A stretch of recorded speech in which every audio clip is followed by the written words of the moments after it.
Legacy Telugu stories పిల్లల నీతి కథలు. పంది భయం పందిది. ఒక గొర్రెల కాపరికి అనుకోకుండా ఒక పంది దొరికింది.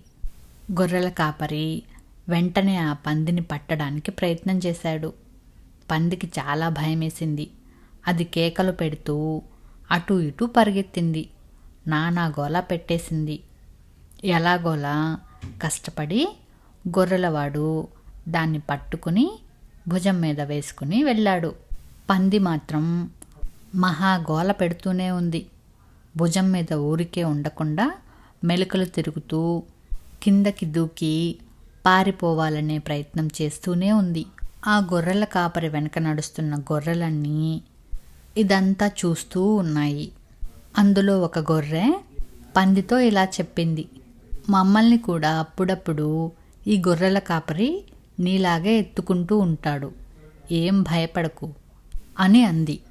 దానికి పంది ఇలా చెప్పింది, మిమ్మల్ని గొర్రెలోడు చాలా జాగ్రత్తగా చూసుకుంటాడు. మీకు స్నానం చేయించి మేతకు తీసుకువెళ్ళి మిగతా జంతువుల నుంచి కాపాడి కంటికి రెప్పలా చూసుకుంటాడు. అందుకే మీకు ఇతనంటే భయం లేదు. కానీ నన్నేం చేస్తాడో తెలియదు కదా. నన్ను వండుకు తింటాడేమో, లేకపోతే ఇంకెవరికైనా అమ్మేస్తాడేమో.